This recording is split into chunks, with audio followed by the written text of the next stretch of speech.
Alright, so welcome back. Today I probably got some cleaning I need to get done around here, hopefully. If not, it's going to stay a mess until we get the first fire on this thing. But anyways, I'm going to show you a little bit of what's been slowing me down with that foundation outside.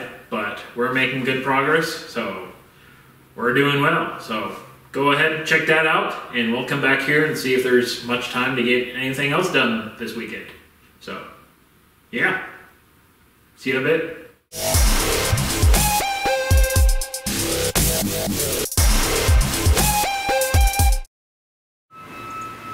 Alright, so welcome to the house quick day. We are going to build that corner up in that disaster of a corner. It's kind of all falling in, and that's just no good at all. So I'm going to clear that out of the way and then get to the real brick blocks.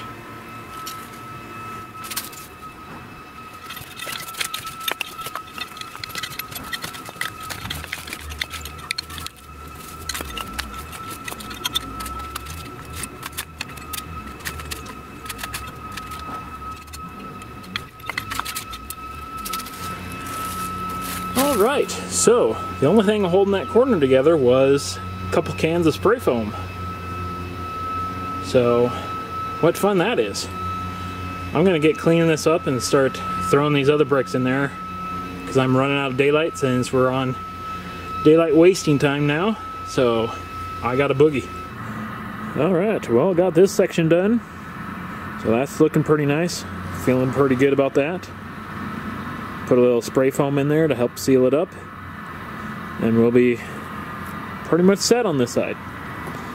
Then we just have to tackle this side up to the stairs here, and then after that I believe most of this side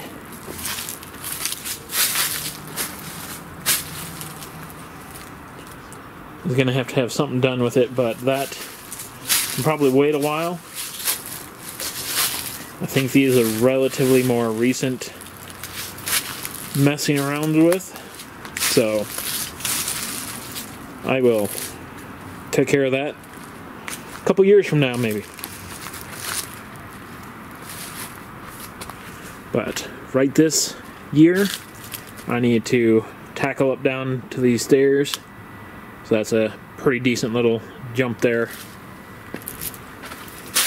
It's like right about here.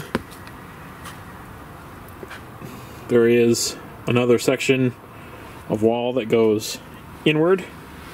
So there's a wall there out of brick that's kind of not really standing, but so we got enough area we can probably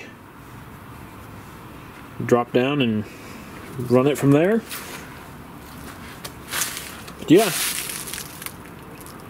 That's not too bad.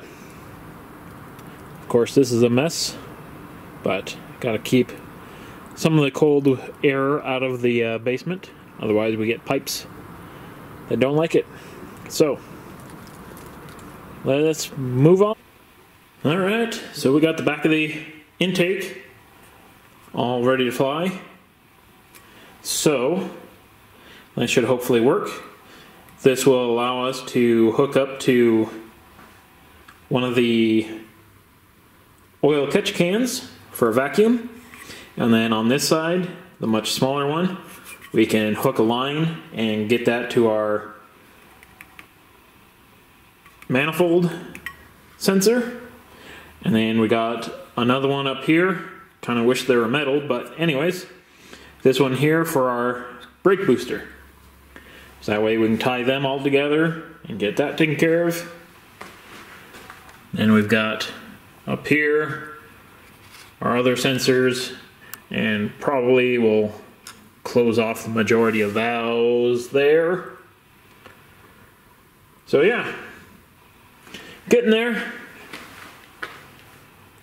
And stuff this back in there and kind of see how things line up and kind of warm up a little bit and throw some hose on. Alright, well I just ran a majority of the hoses So I've got my hose from the vacuum brake booster to ports that are on the back of the intake. And also on the back of the intake, I ran one from this oil catch can into the back. That will actually make it so we don't have to run any hose from this vacuum reference up here. So we can just cap this off and have one less thing rolling around in the front half, which that will definitely be a good thing. So put the gaskets in, started bolting the manifold down, but usually, just like usual, I'm missing one of my bolts. So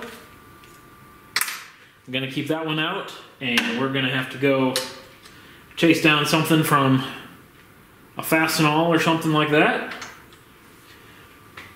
and then we'll be good to go there. So we still got put the injector rails back on and that type of stuff, but we are definitely much further.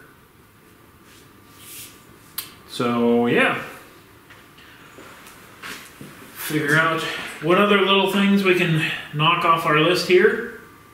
We definitely have hoses in every which way, but that's the way it gets to be. So let's just keep moving on. And then of course, if you haven't seen one of my previous videos, how I got these hoses over a much bigger inlet. These are probably 1/2-inch ports, and this is a 3/8 fuel line. Essentially what I did is brought out some boiling water, so I was able to dip the ends in there. It gets it pliable enough that you can slide it right over, and more likely than not, on this set here, I shouldn't have to put a clamp or anything on there, because it is not coming off there. It's not going anywhere. So we can try that and see how it works. Worst case scenario, we just blow something off there and we've got a boost leak. But I put our little right angle nipple here on to the turbine here. So we've got a line that we can wrap around and run to the wastegate. So yeah, that is looking pretty good there too. I guess now that I really have left in order is just to literally order a terminator kit and a bunch of wire. Then we can see if we can wire this pig and get it rolling. So we still might be on track for firing it at the end of the year, like I was initially hoping. So that's gonna most likely turn out pretty good. So yeah, let's just keep cracking away. Alright, so this is probably gonna be good enough for today. Didn't have a whole lot of things to do, but I did get this area slightly cleaned up a little bit so I'm not tripping over junk and stuff. So hopefully that'll lead us into the next phase here, which is gonna be a whole bunch of wiring. So that's going to be entertaining, and we'll go from there, but still got to do a couple of things like put in the wastegate tube to the exhaust and a couple other things like that, buttoning up the firewall, you know, the usual pain in the you-know-what stuff. So anyways, I will continue to work these things through and bring you in when it's something interesting. So thanks again for stopping by and watching, and hopefully we'll get to see this thing run sometime later.